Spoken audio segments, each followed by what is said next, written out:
Bonjour à tous. Le temps que ça charge sur le côté. Bonjour à tous. Merci pour votre présence. C'est une session sur la Geospatial Intelligence and the Traditional African Magician, présentée par Christine Ouakta. Voilà. N'hésitez pas. Alors juste pour, vous avez sans doute l'habitude, mais juste pour information, n'hésitez pas à poser vos questions pendant la session dans l'onglet questions sur la barre de droite, à droite. Et puis on se réservera 5 minutes en fonction 5 minutes de questions-réponses ou pour pouvoir échanger sur le sujet. Voilà. Christine? Merci. Bonjour tout le monde. Bonjour, je vous rejoins là de Savannah en Georgie. Je suis prof d'architecture, de design d'intérieur et puis d'écologie humaine à Georgia Southern University. Je suis aussi créatrice de GeoEdge Gaming et aujourd'hui, je vais vous présenter la géospatiale et les parallèles avec le magicien africain. Voilà, en fait, je commence par vous parler en fait des parallèles. Je suis camerounaise d'origine et j'ai eu la chance et le plaisir de vivre en Afrique et de faire des études en Afrique et de surtout vivre avec ma grand-mère. Et à travers ces pratiques, des observations que j'ai faites en tant que petite fille, dans mon enfance, je regardais ma grand-mère comme cette magicienne parce qu'elle avait cette capacité de comprendre la nature et de comprendre l'environnement d'une manière que je comprenais pas, quoi. Alors, cette petite fille que j'étais pensait que ma grand-mère était une magicienne, quoi. Je vais vous en parler un peu plus longtemps. Alors, Zouétélé, c'est où je suis née sur la carte du Cameroun. C'est au sud du Cameroun, mais je suis de l'ouest du Cameroun. C'était une petite ville, vraiment au milieu très, très loin, des routes déjà non bitumées. Pourquoi Zouétélé? Zouétélé, c'était une ville où il y avait presque rien et où on s'est installé, où je suis née, où j'ai passé une enfance agréable. Et c'est vraiment à travers cette enfance que j'ai développé cette notion, alors ces observations d'une grand-mère qui était très attachée à ses terres et d'une fille qui était en fait plutôt entre les deux, qui allait à l'école catholique et qui en fait revenait à la maison dans une coutume qui était très très très différente de celle qu'on enseignait à l'école, quoi. Alors, les similitudes de cette proposition vont totalement au-delà de la culture, quoi. Ça raconte une histoire, de nombreuses histoires. C'est mon histoire, c'est votre histoire, c'est l'histoire de beaucoup de personnes. Et en fait, c'est des histoires qui ne sont pas racontées, mais dont les similarités avec la géospatiale sont tellement frappantes qu'il vaut la peine ça vaut la peine de raconter. Alors, l'Afrique, c'est un environnement, en fait, où les gens vivent dans le contexte. Et aujourd'hui, on parlerait de géodesign. En Afrique, on parlerait vivre avec la nature, vivre dans le contexte. C'est vraiment un environnement où les choses se passent, où les gens vivent, où les gens utilisent la nature et comprennent beaucoup cette nature. Comme je disais tout à l'heure, c'est une histoire, c'est une présentation assez atypique. C'est pas une story map, hein. C'est pas des geo-enabled, c'est pas des applications. Ça a rien de high-end, mais c'est vraiment l'histoire d'une vie simple, d'une vie qu'on a tous, mais d'une vie qu'on tente d'oublier parce qu'on est tellement attiré par la technologie très rapide, par la technologie qui a l'air très bien, et on oublie ses racines, on oublie qui on est, et généralement, en faisant ça, en fait, on se décolle de ce que j'appelle l'éducation spatiale, quoi, parce que je pense qu'en tant qu'être humain, on est tous nés attachés à cette nature et on développe des notions, soit en commençant l'éducation formelle où on commence à se décoller de la nature et à la fin, on oublie qui on est. Et je vais parler des différences entre ma vie et celle de ma grand-mère et voir où est-ce que je pense qu'en fait, le SIG ou alors la géospatialité pourrait rajouter ou alors pourrait augmenter la vie de tous les jours de chacun où ils sont. Alors, c'est ma grand-mère, en fait, une femme franchement très forte, de qui j'ai beaucoup appris. Il faudrait que je rappelle quand j'étais toute petite, j'aimais pas aller à l'école, donc je me retrouvais à la maison cachée dans une chambre avec ma grand-mère qui me racontait sa vie et que j'observais beaucoup. Une femme vraiment qui vivait simplement, qui avait une connexion à la nature que j'ai jamais comprise. En fait, j'ai fait des études, j'ai eu un doctorat et jusque-là, à chaque fois que j'essaie de faire une chose ou alors que j'essaie de réfléchir, ce qui me revient, c'est des pratiques de ma grand-mère parce qu'elle les avait, ces pratiques, et elle les pratiquait. Alors, c'était une chance que j'avais d'avoir cette éducation verticale et comprendre la spatialité d'une grand-mère, un langage que je parlais à la maison mais que je parlais pas à l'école. Il faut comprendre qu'en fait, c'est l'histoire de beaucoup de gens en Afrique, surtout des enfants qui vont à l'école en parlant une langue différente qui leur est enseignée, des livres qui n'appartiennent pas à leur culture, en fait. Donc, c'est vraiment une biculture, quoi, où on part de chez soi, où on est obligé comment dire, de suppresser qui on est pour essayer de rentrer dans un autre monde et se faire, comment dire, et s'interpréter comme quelqu'un d'autre qu'on n'est pas, quoi. Et généralement, je pense que la qualité de ce genre d'enseignement, c'est de garder qui on est, mais généralement, on ne le fait pas, quoi. Je pense que quand on est tout petit, entre 2 et 4 ans, on est encore spatialement connecté, quoi. Si vous laissez un enfant de 2 à 4 ans dans une salle, il va retrouver tous les endroits. C'est un enfant qui sait pas le bien du mal, qui touche à tout, qui se connecte, qui est encore très bien le sale. Ils sont sales, mais la nature ou alors la terre, c'est très, très bien, quoi. C'est à ce niveau-là qu'on est vraiment spatialement connecté, quoi. Si on leur donne des blocs de construction, ils nous construiront des châteaux, ils nous construiront des maisons, ils construiront des bateaux, des avions. C'est parce qu'à cet âge-là, ils sont intouchables, quoi. Leur cerveau est vraiment brillant et on est encore très spatialement connecté. On n'a pas peur de se tromper, on n'a pas peur de se faire, d'être sale ou alors de se faire mal, quoi. Mais je pense aussi qu'on est tous architectes, on est tous docteurs, on est tous nés mathématiciens, on est nés chercheurs, on est architectes, comme je le disais, on est pompiers et on est aussi scientistes, quoi, et professeurs.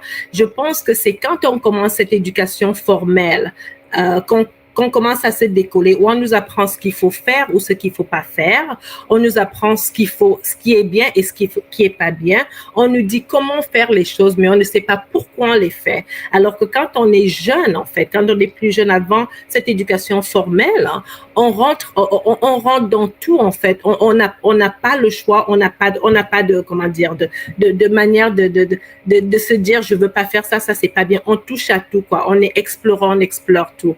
Mais à l'âge de 4 ans, quand on commence l'éducation formelle, on oublie ça, on se décolle parce qu'on commence à faire, on voit le bien du mal, ce qu'il faut faire, ce qu'il faut pas faire, on est sale, on est propre. Et je pense que si vous regardez ces photos à cet âge-là, quand un enfant monte dans l'arbre, en fait, il découvre un nouveau monde, quoi. C'est un monde qui est exagérément très, très fantastique, quoi. Et je pense que si on essayait de développer cette culture, cette attache à la nature, on aurait des inventeurs à 10 ans. Parce que finalement, l'éducation formelle, que je pense est bien, n'a pas ce côté spatial qu'il faut garder, quoi. Et c'est pour ça que je pense que le SIG doit faire partie de cette éducation formelle. Le SIG ou alors les valeurs de nos grands-mères, les valeurs de nos cultures doivent faire partie de l'éducation spatiale. Alors, vous regardez d'un côté, sur la gauche, c'est ma vie à l'école et sur la droite, c'était ma vie à la maison, quoi. Alors, on était vraiment naturellement attachés, quoi.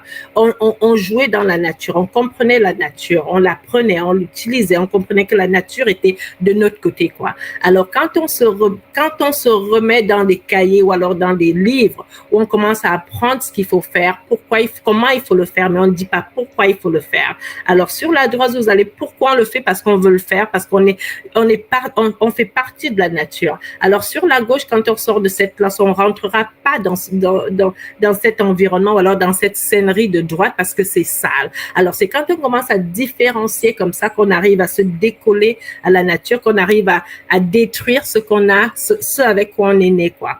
Alors, ce que vous voyez ici, si vous voyez ce garçon, alors, il monte parce qu'il a envie de monter, parce qu'il est libre, parce qu'il veut découvrir, parce qu'il veut toucher. Alors, on commence à construire des choses qui ont peut-être qui essayent qui ressemblent à la nature, mais on apprend aux gens comment les faire. C'est comme ça qu'on arrive à achever cette connexion innée où on rajoute le superficiel et on a du mal à toucher le vrai, quoi. Alors, sur la gauche et sur la droite, vous avez du vrai. On le fait parce qu'on veut, on le fait parce qu'on est connecté, on le fait parce qu'on est partie de la nature. Sur la gauche, on apprend à le faire et on est barricadé et on a même peur de toucher l'arbre, quoi. On devient moins naturel, en fait. Alors, vous verrez aussi le langage, en fait, le langage qu'on apprend. Le garçon sur la droite, il dit « j'aime mon école », mais c'est pas sa langue, quoi. C'est une langue qui est incrustée. Et si vous regardez sur la gauche, c'est l'amour naturel. C'est cette, c'est cette connaissance verticale qui est là. Mais le problème qui se passe dans ce cas-là, c'est que en Afrique, on a des langues qui sont peut-être pas connues et qui sont pas écrites, ou quand elles sont écrites, elles sont pas vraiment utilisées, ou alors elles ne sont pas utilisées juste parce qu'on a adopté d'autres langages. Et je pense que au moment où on adopte ces langages, c'est très bien de parler d'autres langues, mais si on suppresse la sienne, je pense qu'on enlève ce côté naturel qu'on a tous, on enlève une force qui pourrait nous aider à exceller dans l'autre langue, quoi. Alors, parlant de ma grand-mère, elle connaissait la terre, elle était vraiment attachée à la terre. Je l'ai souvent aidée dans ses champs. Et ce qui était vraiment intéressant, c'était de voir que ma grand-mère, en fait, à chaque fois qu'on partait des champs, on marchait 1 heure pour aller récolter du maïs et il fallait revenir avec des grands fardeaux sur la tête. Et ce qui était très, très intéressant, c'est que ma grand-mère irait dehors, regarderait le ciel et nous dirait il est 14 heures. Et quand je regardais ma montre, c'est une femme qui n'a jamais fait d'études, pourtant qui savait quelle heure il était à chaque heure. Et elle nous disait il est 2 heures, il faudrait partir dans 1 heure. Et 1 heure après, elle nous faisait partir. Et à chaque fois, il faut se dire qu'on marchait pendant des heures. Et il faut dire qu'à chaque fois qu'on arrivait à la maison, il commençait à pleuvoir. Alors, dans la tête d'une petite fille, je me disais que cette femme était magicienne parce qu'elle avait la possibilité ou alors le pouvoir d'arrêter les pluies ou alors de faire attendre les pluies jusqu'à ce qu'on arrive à la maison. Et ça se passait pas une fois, ça se passait souvent et à chaque fois. C'était une femme qui comprenait la terre, c'était une femme qui comprenait les herbes médicinales, qui l'embrassait, qui avait compris que si on traite la nature bien, la nature vous le rend, quoi. Je pense que la seule chose que ma grand-mère n'avait pas, c'était l'intelligence spatiale qu'on a dans le SIG, où on peut comprendre où elle pourrait peut-être planter 500 plantes et en avoir 1000, quoi. C'est des choses qu'elle connaissait pas parce que finalement, c'était assez au hasard qu'elle plantait. Elle aurait travaillé peut-être moins si elle connaissait le SIG, mais je pense qu'elle avait la base de la connaissance spatiale, une connaissance qui est vraiment, qu'on n'a plus aujourd'hui parce que finalement, on a ces enfants qui rentrent à l'école dans une éducation formelle qui n'a pas d'éducation spatiale. Et on arrive à un certain niveau, à 20 ans, finalement, on nous demande de devenir spécialiste en quelque chose. Et ben, on est né spécialiste. On a passé 12 ans de notre vie à détruire cette spécialisation et à 20 ans, on essaie de redevenir spécialiste. Je pense que finalement, l'éducation spatiale, qui est le SIG, devrait en fait commencer à l'âge, à un bas âge, quoi, parce qu'on l'a déjà, on est déjà connecté, on a cette capacité d'être, de devenir, de comprendre, d'expérimenter et puis d'innover, quoi. Et comme je disais tout à l'heure, les seules choses qui manquaient à ma grand-mère, c'était la suitabilité, c'était comprendre combien planter, où planter, c'était la porosité des sols, où elles étaient poreuses, où elles n'étaient pas. C'était vraiment cette intelligence spatiale dont elle avait besoin, mais sinon le reste, elle comprenait, quoi. C'est une vie vraiment qui se fait naturellement, quoi, où les gens comprennent. Ils ont vécu pendant très longtemps. Aujourd'hui, on dirait sustainability, mais ils appelaient une vie normale, quoi, la vie de tous les jours. Et c'était vraiment dans un ensemble de communautés, quoi. Aujourd'hui, on a créé, la technologie nous a permis de créer des choses les plus exceptionnelles, mais on se recadre, quoi. Regardez avec les cell phones. On se retrouve en groupe, mais on n'est jamais en groupe, quoi. Alors que là, c'était vraiment une vie de communauté, quoi. Aujourd'hui, on parle du community building. Ils n'avaient pas besoin de build the community parce que la communauté était déjà là. Elle était ensemble. On pensait, on avait des prédictions. On savait qu'il allait faire très, très chaud et qu'on n'allait peut-être pas avoir la possibilité de manger. On séchait pour pouvoir avoir à manger plus tard. J'appelle ça geodesign, quoi. C'est la capacité de penser comment est-ce qu'on peut créer des choses. Et geodesign aussi, quand ma grand-mère venait nous voir dans notre petite ville à Zuétélé, la façon dont elle emballait les œufs, et elle savait en fait que les œufs allaient passer 12 heures sur un trajet avec des routes non bitumées, et de manière à ce que ces œufs-là arrivent sans être cassés. C'était du geodesign. Aujourd'hui, on peut l'appeler ce qu'on veut. Ma grand-mère l'appelait pas geodesign, elle appelait vivre avec la nature, comprendre son environnement et comprendre comment y arriver, comment faire arriver les choses. Je pense que cette capacité qu'on a tous, c'est du geodesign. On peut l'appeler ce qu'on veut aujourd'hui, mais très tôt, il le faisait déjà. Comment est-ce qu'il gardait les graines pour pouvoir vivre plus longtemps? C'était du geodesign, c'était comprendre leur environnement. Comment est-ce que je peux garder cette graine de manière à l'avoir l'année prochaine? On l'appelait pas geodesign à l'époque. Aujourd'hui, on l'appellerait geodesign. Eh ben, c'était déjà du geodesign parce qu'ils comprenaient leur environnement. Ils utilisaient les produits qu'ils avaient.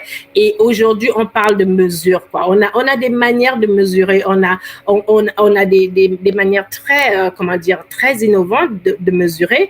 Mais à l'époque, et on mesure même des collines et tout ça avec du laser aujourd'hui. Mais à l'époque, ça c'est sur la gauche, vous voyez une carte faite par des personnes de la chaufferie Banjun, quoi. C'est comme ça qu'ils faisaient leur carte. C'est comme ça qu'ils divisaient en fait les parcelles. Sur la droite, vous voyez un parcellaire vraiment divisé. Mais le problème dans tout ça, c'est que du côté gauche, on a cette capacité humaine, on a ce low-tech, en fait, où on voit les erreurs humaines, ou alors la nature, en fait, qui se fait, quoi. Rien n'est droit, rien n'est vraiment précis, et les choses s'arrangent parce qu'en fait, quand il y a un problème, les gens viennent ensemble, quoi.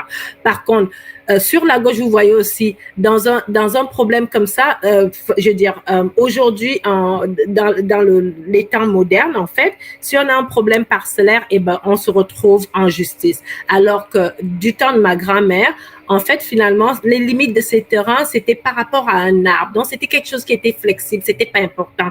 Aujourd'hui, on est tellement limité à cette ligne qu'on trace, à cette chose qu'on trace dans l'air qui représente rien, qu'on perd cette communauté, qu'on n'arrive plus à parler à son voisin, qu'on attaque le voisin en justice parce que le voisin a un centimètre de notre terrain. Alors qu'au temps de ma mère, on se voit, on discute, on se dit c'est peut-être l'arbre, et si l'arbre meurt, c'est peut-être quelque part ailleurs, et c'était pas grave, quoi. Donc, c'était vraiment la vie en communauté, comprendre l'humanité, comprendre l'autre, ne pas prendre l'autre comme comme un étranger ou comme un ennemi. L'autre, en fait, c'est une possibilité de grandir, quoi. Parce que si l'autre a un peu de mon terrain, un jour, j'aurai un peu de son terrain ou un peu de quelque chose d'autre. C'était comme ça que la vie s'échangeait, quoi. Il y avait pas de loi forcément, et il y avait pas de règles pour, pour diviser, parce que je pense que cette technologie ou alors cette loi nous divise plus qu'elle nous rassemble. Mais elle nous divise seulement parce qu'on n'est pas assez intelligent, parce que finalement, la technologie devrait nous servir à être plus intelligent, à être comme ma grand-mère utilisait ses capacités,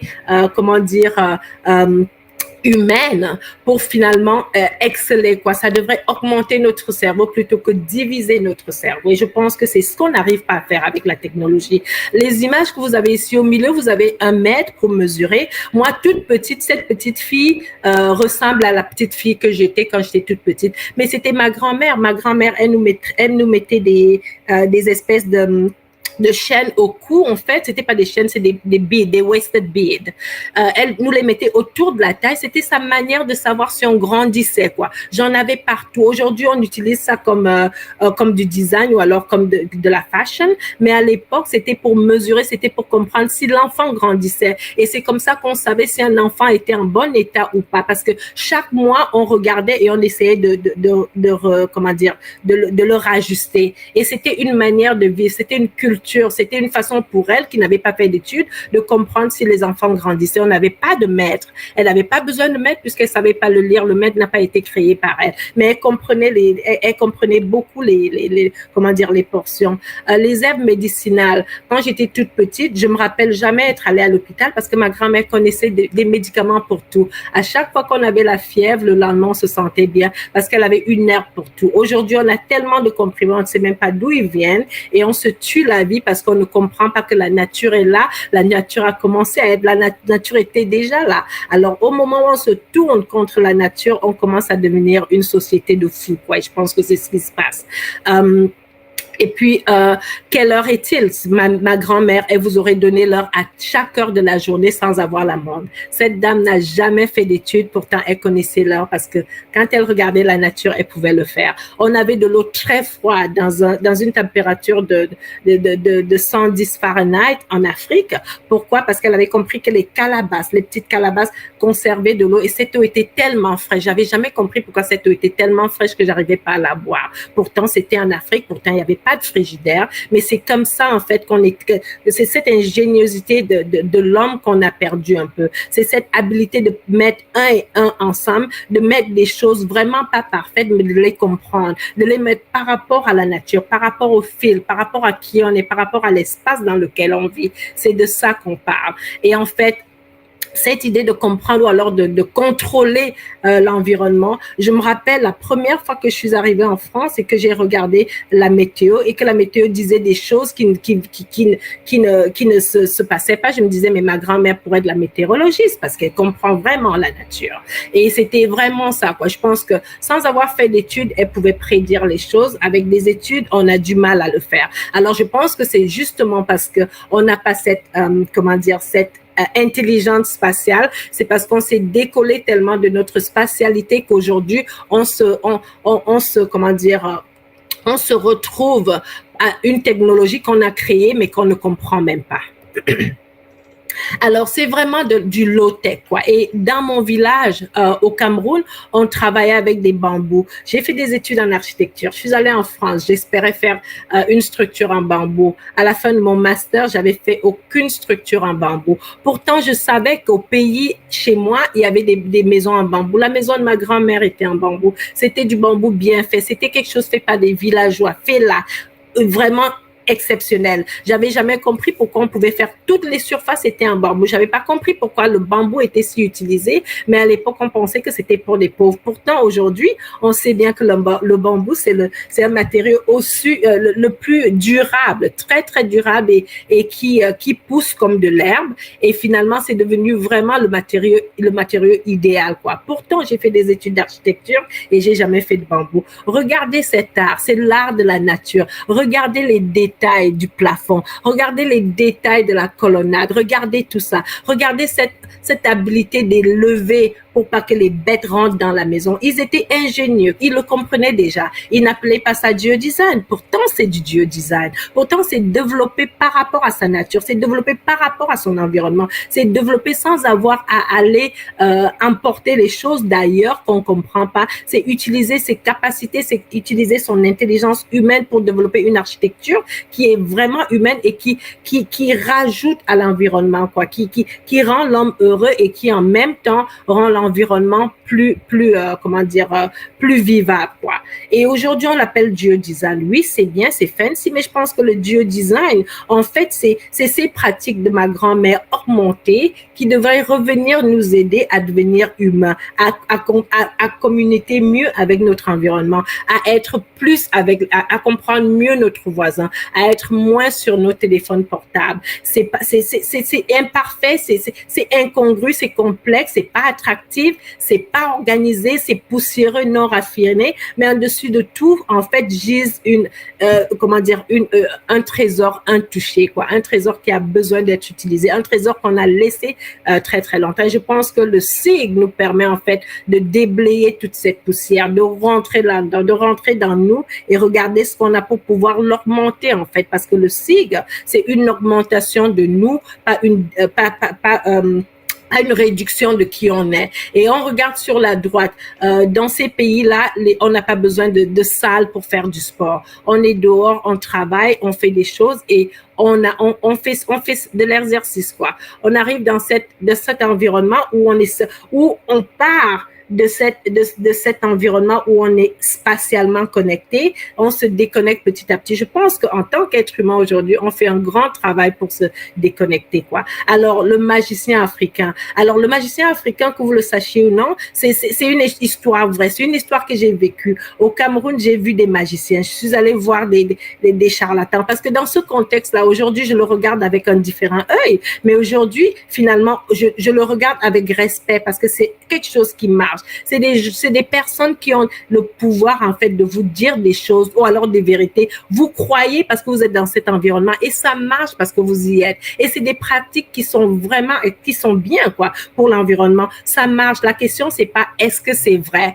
La question n'est pas là. La question, c'est est-ce que ça marche avec l'environnement. Si on y croit, si on y vit, si on le fait et si on fait ces pratiques-là. Et comme la religion, ma grand-mère n'avait pas de religion. Sa religion, c'était sous l'arbre. C'était une religion de la plante. Et je comprends pourquoi. Parce que finalement, elle pouvait tout soigner avec la plante. Elle connaissait toutes les plantes qui soignaient. Alors, qu'on me dise que ça marche ou que ça marche pas, c'est pas ça la question. C'est est-ce que ça permet à l'être humain d'augmenter son environnement, de vivre bien, ces rituels-là. D'où ça vient, c'est pas important. Ce qui est important, c'est est-ce qu'on arrive à augmenter une vie avec. Et dans le cas de ma grand-mère, ça se voyait, c'était augmenté, quoi. C'est où l'arbre peut devenir un endroit de refuge, où l'arbre n'est pas juste l'arbre, quoi. Où on regarde l'arbre comme